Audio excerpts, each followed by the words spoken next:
Hello everyone, welcome to dynamic study. तो आज के वीडियो में मैं बहुत इम्पॉर्टेंट टॉपिक पे डिस्कस करने वाली हूँ और ये है कि एनटीए नेट एग्ज़ाम क्या पोस्टपोन्ड हो सकते हैं या नहीं हो सकते हैं, इसके बारे में हम डिस्कस करेंगे। तो आपको पता है कि स्कीम आ चुकी है, हमें पता चल गया है कि एग्ज़ाम्स आपके 16 से स्टार्ट हो रहे हैं। बट जो अभी का अगर करंट सिचुएशन की हम बात करें तो बहुत सारे ऐसे स्टूडेंट्स हैं जो कि रूरल एरिया से ट्रेवल करके सेंटर तक जाते हैं और उनके लिए ये बिल्कुल भी इजी नहीं होगा कि वो सेंटर तक पब्लिक ट्रांसपोर्ट में जाएं और उसके बाद एग्ज़ाम दें। और जैसा कि आपको पता है कि केसेस भी बढ़ रहे हैं इंडिया में और उसके साथ साथ अभी तक कुछ पता नहीं है कि वैक्सीन बनी है या नहीं बनी है। ऐसी कंडीशन में एग्ज़ाम देना, ठीक है, ऐसी कंडीशन में एग्ज़ाम रखना और एग्ज़ाम देना क्या सही है? और वो भी वो एग्ज़ाम जो कि साल में 2 बार होता है और हमें पता है कि इस साल दूसरी बार एग्ज़ाम नहीं हो सकता है। तो अगर एनटीए नेट को सिर्फ एक बार कराना है कंडक्ट, तो ऐसे में क्या ज़रूरी है कि इसको सितंबर में कराया जाए? क्या ऐसा नहीं हो सकता है कि इसको हम नवंबर में करा सकें या दिसंबर में करा सकें? तो इसके बारे में हम डिस्कस करेंगे। तो देखिए, यहाँ पर ये वीडियो बनाने का मकसद सिर्फ इतना है, ऐसा नहीं है कि आप अपनी प्रिपरेशन को बंद कर देंगे, बट आप क्या कर सकते हैं, आप ऐसा क्या कर सकते हैं कि आपकी वॉइस को सुना जाए और आप किस तरीके से अपना कंट्रीब्यूशन दे सकते हैं, अपनी वॉइस उठा सकते हैं। यहाँ पर सिर्फ हम ये बात करने वाले हैं।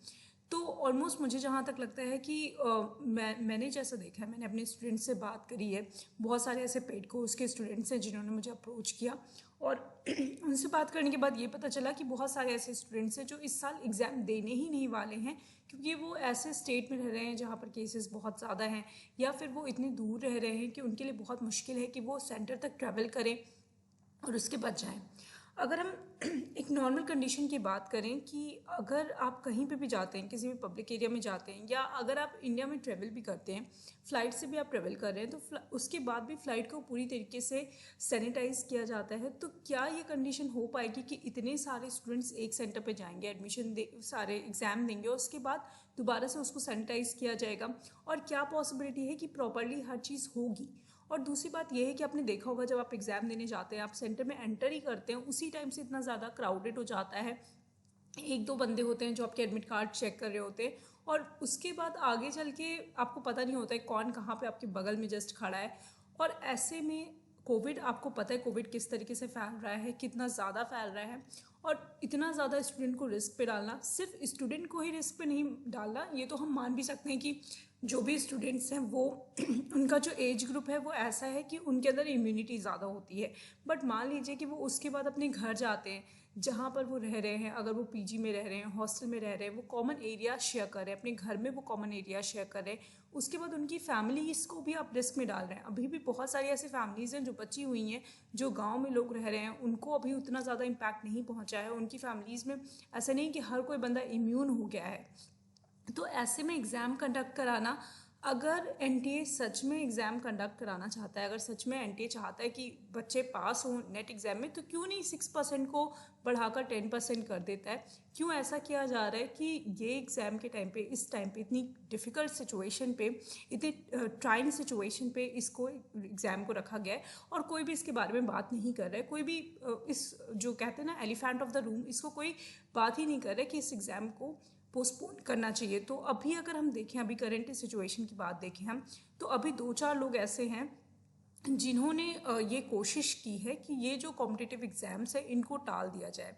और अगर हम कॉम्पिटिटिव एग्ज़ाम की बात करें तो बहुत सारे ऐसे एग्ज़ाम्स हैं जो साल में एक बार कंडक्ट किए जाते हैं। बट नेट हो गया आपका, CSIR नेट हो गया, ये सब ऐसे एग्ज़ाम हैं जो साल में 2 बार होते हैं और इस साल तो सिर्फ एक ही बार हो पाएगा।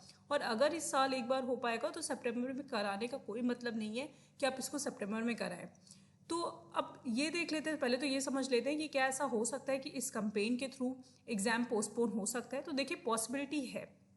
अभी आप देख रहे हैं कि बहुत सारे ऐसे केसेस हुए हैं जिसमें इतना ज़्यादा कोई भी उसको ध्यान नहीं दे रहा था। जैसे हम SSR की बात करें, ठीक है, सुशांत सिंह राजपूत के केस की बात करें, तो पहले इनिशियली सबको लग रहा था कि वो एक्सीडेंट केस है। उसके बाद जब वॉइस स्टार्ट हुई बोलना उसके बारे में, तो फिर उस पर CBI इंक्वायरी भी बैठाई गई।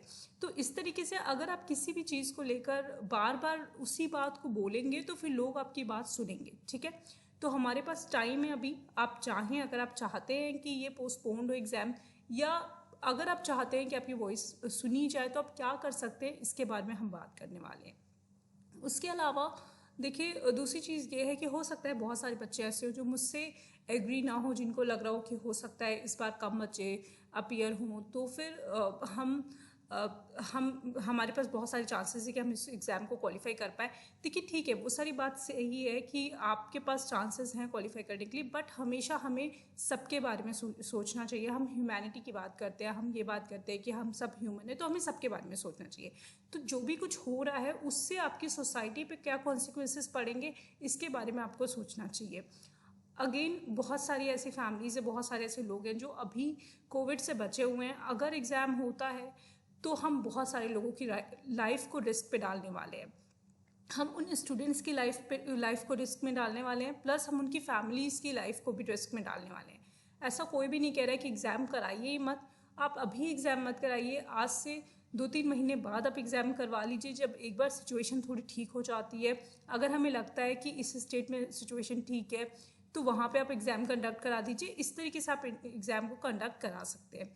तो ये बहुत सारी कंडीशंस हैं जो कि जो अथॉरिटीज़ हैं, जो एनटीए है, उसको समझना चाहिए, अथॉरिटीज़ को समझना चाहिए।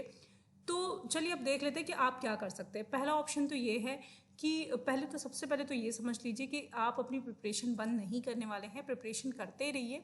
जितना मैंने आपको बोला 25 डेज़ में जिस तरीके से प्रिपरेशन करने को बोला, वो सारी चीज़ें कंटिन्यू रखिए, प्रिपरेशन अपनी बंद मत करिए। दूसरी चीज़ आप क्या कर सकते हैं, आपको ट्विटर पे जाना है। तो ट्विटर पे आप देख सकते हैं, ट्विटर पे डायनेमिक स्टडी हमारा चैनल है @डायनेमिक स्टडी। यहाँ पर मैंने कुछ रीट्वीट्स किए हैं, इनको आपको रीट्वीट करना है। ठीक है, यहाँ पर आपको जाकर जो ये ट्वीट्स हैं इनको आपको रीट्वीट करना है। इसमें देखिए, India united to postpone JEE _NEET, ये है एक, और उसके बाद आपका है satyagraha _against exams in Covid. तो ये आपको कुछ रीट्वीट है जो आपको करने हैं। कुछ लोग हैं जो इसके बारे में बात कर रहे हैं, जैसे ईश्वरन सिंह भंडारी, ये हैं, इन्होंने काफ़ी कंपेन चला रखी है एग्ज़ाम को पोस्टपोन करने के लिए। सुब्रमण्यम स्वामी भी इसके बारे में बात कर रहे हैं। तो उम्मीद है कि अगर ज़्यादा से ज़्यादा लोग इसमें कंट्रीब्यूट करेंगे तो हो सकता है कि एग्ज़ाम पोस्टपोन किए जा सकें, हो सकता है कुछ चांसेस ऐसे बन सकें। तो आप लोगों के लिए बहुत इम्पॉर्टेंट है कि आप इन ट्वीट्स को रीट्वीट कीजिए और अपना कंट्रीब्यूशन दीजिए। ज़रूरी नहीं है कि दिन भर आप यही कीजिए, बट 5 मिनट का टाइम निकाल कर आप ऐसा कर सकते हैं अगर आपको लगता है कि एग्ज़ाम को पोस्टपोन किया जाना चाहिए।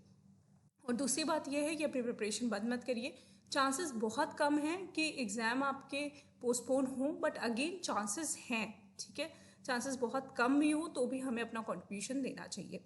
तो सिर्फ इसलिए मैंने ये वीडियो बनाई थी। आई होप ये आपके लिए बेनिफिशियल होगी। दूसरी चीज़ ये है, यहाँ पर मैंने कुछ हैशटैग्स रखे हैं। ये हैशटैग्स आप चाहें तो नोट कर सकते हैं और इनको आपको ट्वीट और रीट्वीट करनी है।